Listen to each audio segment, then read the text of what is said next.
Atlanta International Airport was buzzing that morning.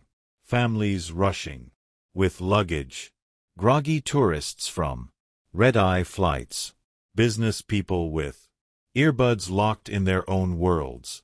Everything seemed normal until the K9 dog barked. It wasn't a routine bark. It was deep, forceful, echoing through Terminal 4 like a fire alarm. A bark that froze the entire area for a moment. Before we begin the story, we kindly invite you to take a moment to like the video, share it to spread the love, and subscribe to Heroes for Animals so you won't miss the next heartwarming stories. Thank you for being with us. Ranger. A Belgian Malinois pulled sharply on the leash. His handlers, Officer Daniel Carter, stopped in his tracks. Ranger rarely got it wrong. He was one of the most seasoned dogs on the force with over 30 successful operations. Carter trusted his instincts more than any scanner or document. "What is it, boy?" Carter murmured, following the dog's intense gaze.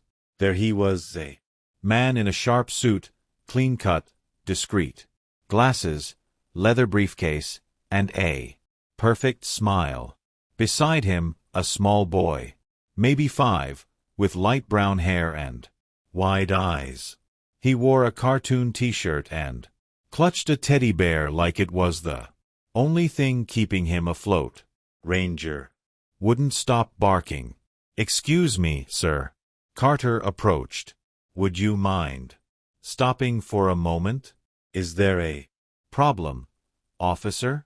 The man replied in flawless English with a slight European accent. "I'm Thomas Whitman, a U.S. citizen. I'm transiting through to Brussels with my adopted son. Everything's in order." He presented the passports before being asked. Everything looked right. Visas aligned, custody papers from a Texas court. The child registered as Ethan Whitman, but the boy's behavior told a different story.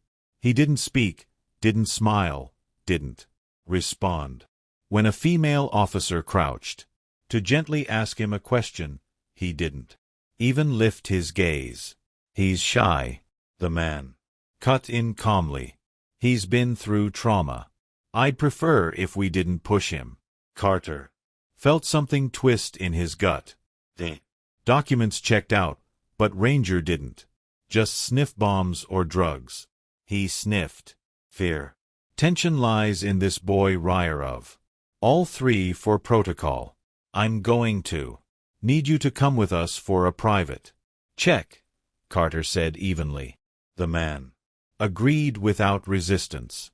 He walked down a side hallway with the boy toward a secondary inspection room. But as they passed a mirrored wall, Carter saw it. Something that chilled him. The man never looked at the boy, not once. Not like a father, not like someone protecting a child, more like someone escorting luggage.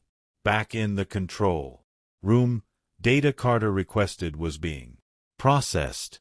Biometric verification. European database check. Red alert if anything didn't match. Ranger planted himself outside the room, unmoving. 5 minutes passed, then 10, and then a high-pitched beep sliced through the silence. Invalid child passport. Real name Eli Morrow, nationality French. Reported missing 73 days ago. Carter closed his eyes for a beat. Ranger had never been wrong, and this time he wasn't either. Officer Daniel Carter closed the file with a slight tremble in his hands. Across from him, seated calmly in the interview room, Thomas Whitman maintained perfect composure. He didn't protest. He didn't ask questions. He merely glanced at his wristwatch as if this were all a misunderstanding, soon to be cleared up. Beside him, the Boy remained silent. More than 20 minutes had passed since they entered the room. No one had managed to get a word out of the child. He didn't cry. He didn't ask for help. But something in his eyes made everyone's chest tighten. It wasn't shyness. It was pure silent fear. "We'll go over it one more time," Mr. Whitman Carter said, reopening the dossier. This child was reported missing by his mother in France. You are not listed on any recognized adoption records with Interpol or the EU. My lawyer will handle that, the man replied without blinking. I have a provisional custody order issued in Texas. Everything is legal. We're just traveling through Europe for medical treatment. But the story didn't match the travel records, and the boy hadn't looked at him. Not once. A social worker named Emily Hayes was called into the room. She knelt beside the child, offering him a bottle of water, then a piece of paper and some crayons. The boy took the crayons slowly and began to draw. First a dog, then a plane, then a figure with large eyes and straight eyebrows. Emily frowned. "Is that you?" she asked gently. The boy nodded barely. "And this man?" Silence. "Is he your daddy?" The boy gripped the crayon tightly, then let it fall. And with a voice so soft it was barely audible, he whispered, "No." That no hit the room like thunder. Carter met Emily's eyes. She stood slowly. Ranger, still watching from the doorway, walked over to the boy. He didn't bark, didn't make a sound.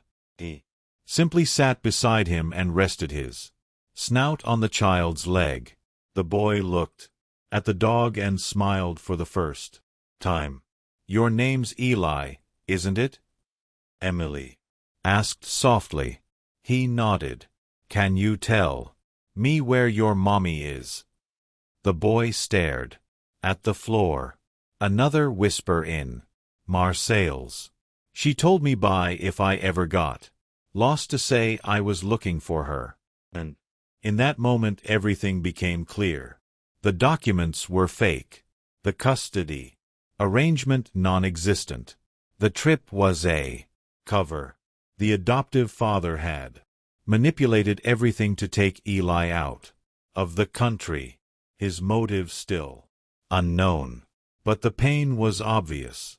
Eli wasn't his son. He was a kidnapped child. And no one would have known if Ranger had embarked hours later. Thomas Whitman's flight was officially cancelled. He was taken into custody, this time in handcuffs. His face remained stone cold, but his lips were pressed tightly and a vein throbbed in his temple. In a separate room, Eli slept curled in Emily's arms with Ranger lying protectively at his feet. A team of child psychologists had been called. Interpol issued a red alert to locate Eli's biological mother. Carter stepped out into the hallway and exhaled slowly. He glanced down at his K-9 partner, who finally seemed at ease. "You saw it before any of us, didn't you, buddy?" he whispered, scratching behind Rare's ears. "If only everyone listened when you bark." Ranger wagged his tail just once, and in that single gesture was more truth than any passport could ever hold. The office of the FBI's Child Abduction Unit smelled of old paper and lukewarm coffee. On the desk, the case file for Thomas Whitman was growing thicker with every new report. The Interpol Red Alert had triggered alarms across multiple countries. What once seemed like an isolated incident was beginning to unfold into something much darker. Officer Daniel Carter read aloud, under his breath while waiting for the next judicial step. Thomas Robert. Whitman, business consultant, private. Security advisor. No criminal record, but suspicious financial transfers between accounts in Luxembourg, Texas, and Dubai. He closed the file, his fingers drummed lightly on the desk. Beside him, Ranger lay on the floor, ears perked. It wasn't over. Not yet. Elsewhere in the facility, Eli sat, drinking warm milk while drawing pictures. Emily, the social worker, stayed by his side, and finally the boy began to speak. He told me my mommy had died, Eli said softly.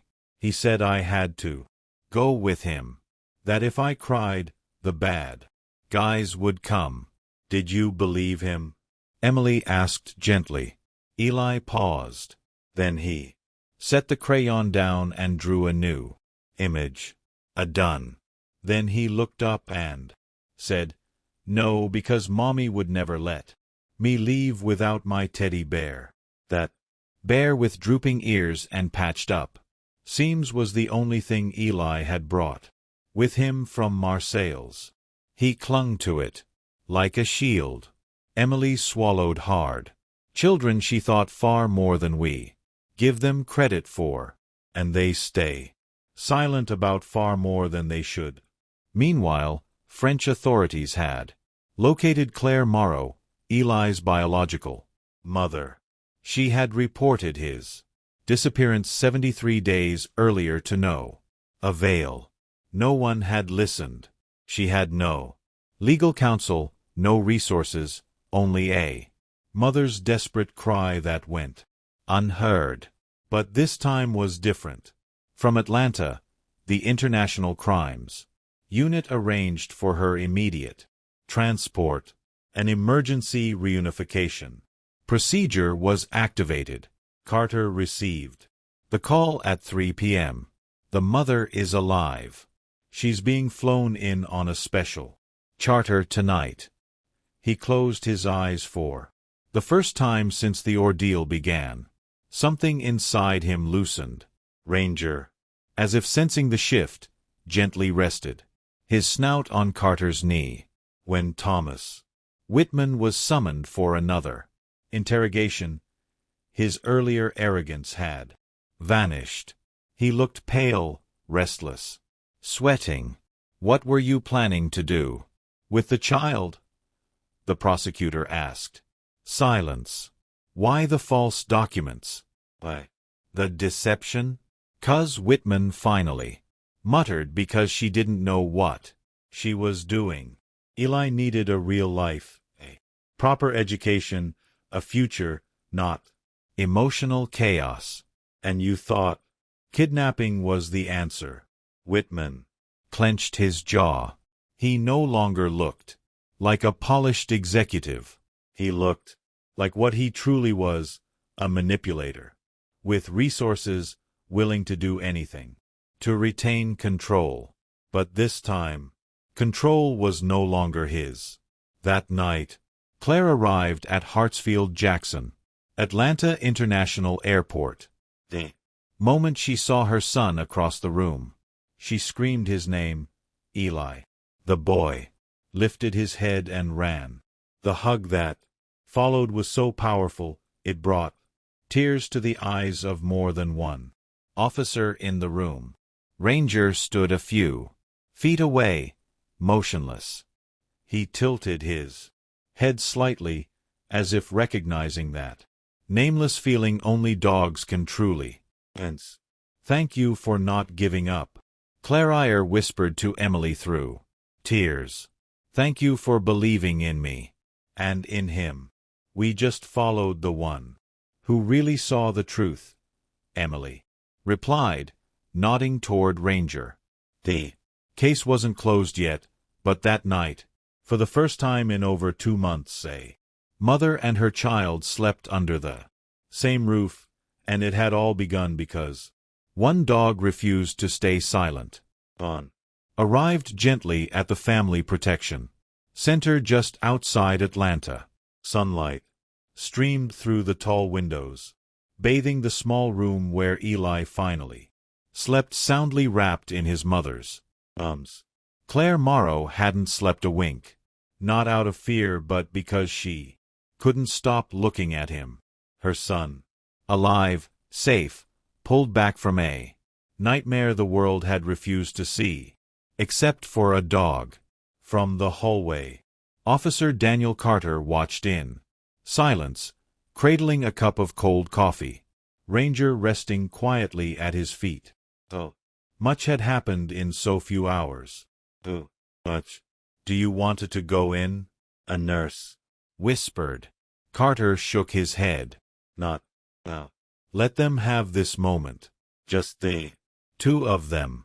Ranger lifted his head and swiveled one ear, then slowly laid it back down, calm, peaceful, as if he knew the first part of the mission was complete. Later that morning, at the U.S. Attorney's Office, Ohio, investigation was officially opened. Multiple officials in Texas were now under scrutiny for enabling the creation of false legal documents on behalf of Thomas Whitman. The signature seals and custody certificates were part of a well-oiled machine of corruption. And this wasn't the first time. At least 3 other children, according to early findings, had been adopted in similar ways. Some were still missing. Others were found trapped in legal gray zones. The case was spreading beyond borders. But for now, that was for the courts to handle. Back at the family center, Eli only wanted one thing to play again. In the sunny backyard, the little boy tossed a red ball across the grass. Ranger chased after it, leash free, command free, just driven by instinct. Emily, the social worker, watched from the porch beside Claire. I've never seen him like this, Claire said, smiling for the first time in weeks. He used to be so quiet. No laughter. He'd sleep with his eyes half open. And now, just look at him. He's not doing it for us, Emily replied. He's doing it for Ranger. That dog was the first to earn his trust. Claire looked toward the dog. Ranger sat, with the ball in his mouth, tail wagging, as if he knew he was being praised. What happens to him now? She asked. He's nearing retirement. Years of service. Some officers are already working to get him adopted. What if we adopt him? Emily turned surprised. You want to? I don't just want to.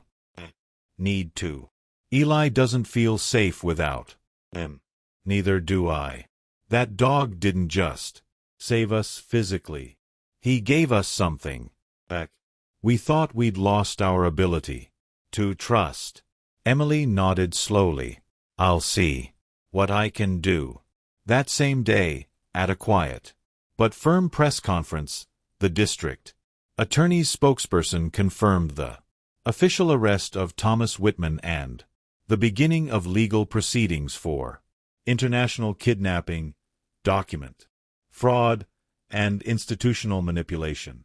The press had barely scratched the surface of the scandal, but for Carter B., the real headline wasn't on the front page.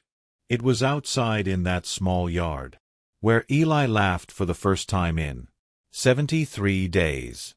It was in Claire who could finally hold her son without fear of losing him again. And it was in Ranger, lying in the grass, eyes closed and breathing easy. That night, Carter stayed behind a little longer, just him and Ranger. He placed his hand gently on the dog's back and whispered, sometimes protocol isn't enough, is it, old friend? Sometimes it takes a heart and a nose that refuses to be fooled. Ranger didn't reply. He just wagged his tail, because he knew there were still shadows left to uncover. But for now, at least, there was a mother and son sleeping peacefully, and Abam, who by disobeying, had done the right thing. The federal courthouse in downtown Atlanta was packed yet completely silent. Cameras were banned, but court microphones recorded every word. At the back, under stark white lights, sat Thomas Whitman, his brow furrowed, handcuffed wrists glinting as the man who once thought himself above the law. At the front stood Claire Morrow, composed hair neatly tied back, her eyes locked onto the face of the man who had stolen her child. And in the witness seat, little Eli held his teddy bear tightly in one hand while the other rested on RER's head. The dog lay at his feet like a silent sentinel. "Do you recognize these documents, Mr. Whitman?" the federal prosecutor asked, holding up a thick folder. "I have nothing to declare," Whitman replied for the third time, but it no longer mattered. The forged documents, the shady wire transfers, the links to corrupt officials, everything was laid. The evidence was overwhelming. What remained was to hear the truth from those who are too often silenced. Claire drew in a deep breath as the judge gave her the floor. "For months," she began, a voice steady but strained, "they told me I was overreacting, that I was being emotional, that I had no proof that he was a respectable man, and I was just a foreign single mother." She looked at Eli, then back to the judge. "My son lived in fear, couldn't sleep, couldn't speak, and no one listened. Not the system, not the police, no one found him." She turned toward Ranger. "Except this dog." The courtroom didn't stir. No coughs, no whispers, just the weight of truth filling the air. He barked when no one else did. He smelled what others refused to see. The prosecutor stood again. "Your Honor, this case is not just about one abduction. It reveals a system that often protects the powerful and ignores the voiceless. Today we have the chance to begin correcting that." The verdict arrived 3 hours later. Swift, clear, unappealable. Thomas Whitman was found guilty of international kidnapping, falsifying legal documents, and institutional manipulation. He was denied bail and ordered into immediate custody. Full legal custody of Eli was granted back to Claire with protective measures in place to prevent any future threats. There were no cheers, just silence. One of those rare deep silences that doesn't weigh you down, but lifts something off your chest. Eli looked at his mom and smiled. Ranger, as if sensing the history of the moment, rose to his feet, walked to Claire's side and rested his head gently on her leg. Outside the courthouse, journalists swarmed for comment, but Claire and Eli said nothing. Instead, they posed for a single unplanned photo. Mother, child, and dog, a simple image, honest, unshakable. The next morning's headline said it all. The dog who disobeyed and saved a child from disappearing forever. 1 month later, Ranger was officially retired from service. In a small but emotional ceremony at the Department of Justice in Atlanta, he was awarded a Medal of Valor for his extraordinary instinct and service. But the most meaningful part wasn't the medal. It was the paperwork signed right after the legal adoption documents. Ranger was now officially part of the Morrow family. In their new home just outside the city, he slept beneath Eli's bedroom window. Sometimes Eli still woke in the night, shaken by fading nightmares. But when he heard the steady breathing of his dog. Beside the bed, he drifted back to sleep. Claire, meanwhile, had started therapy, not just to recover from fear, but to rebuild her life. She no longer spoke in a hushed voice, no longer avoided eye contact. She had regained more than just her child. She had reclaimed her dignity. One afternoon, Carter came to visit. He found Ranger playing with Eli. In the backyard, the boy squealing with laughter. Claire was on the porch, pouring lemonade. "I didn't think I'd ever see this much light again," he said, with a quiet smile. "Neither did I," Claire replied. "But here we are, a second chance for all of us."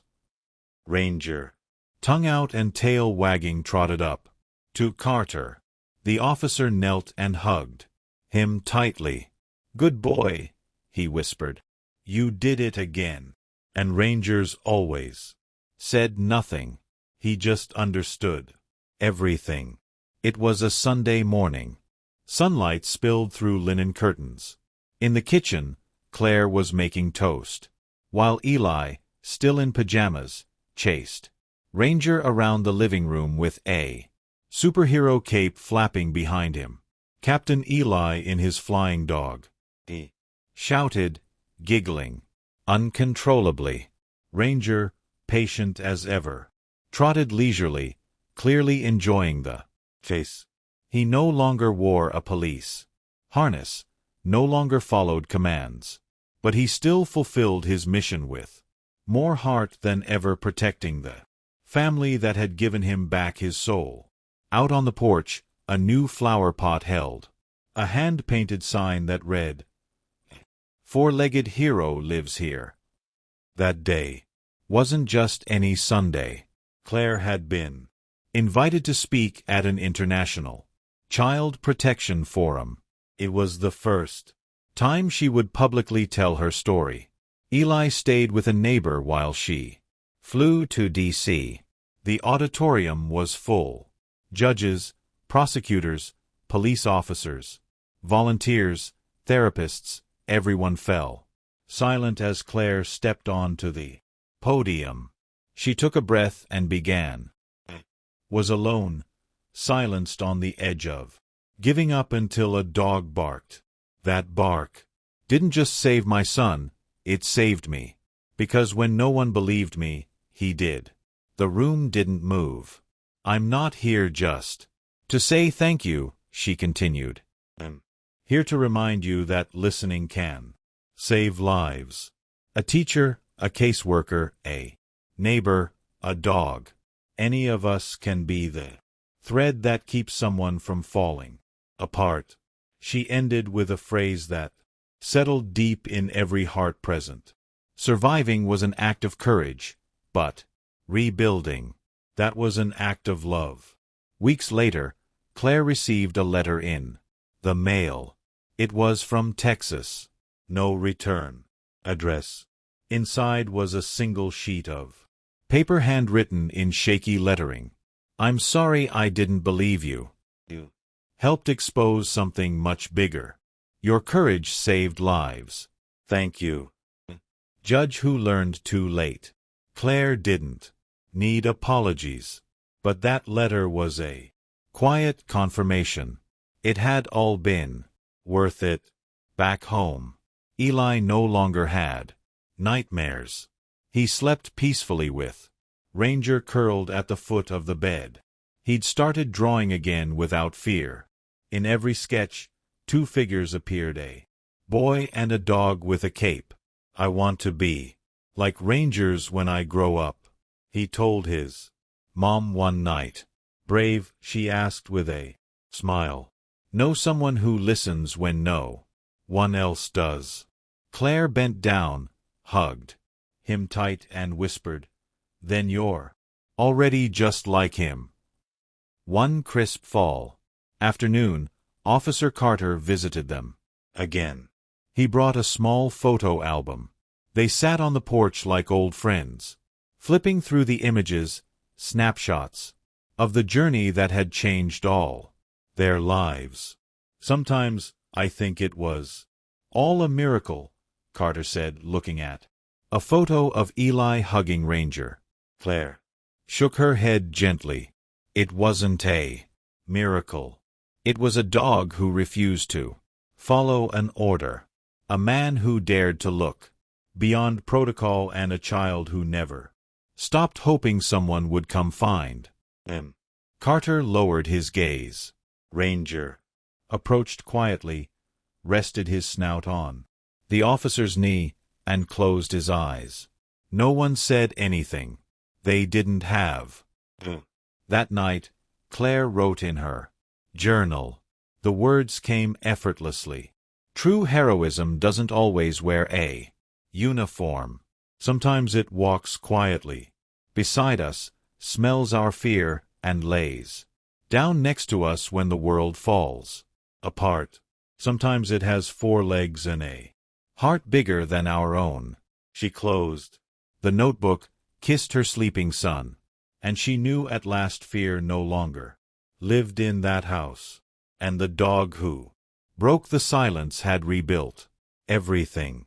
If this story touched your heart, don't forget to subscribe to Heroes for Animals, where we celebrate compassion, loyalty, and the heroes who walk on 4 legs.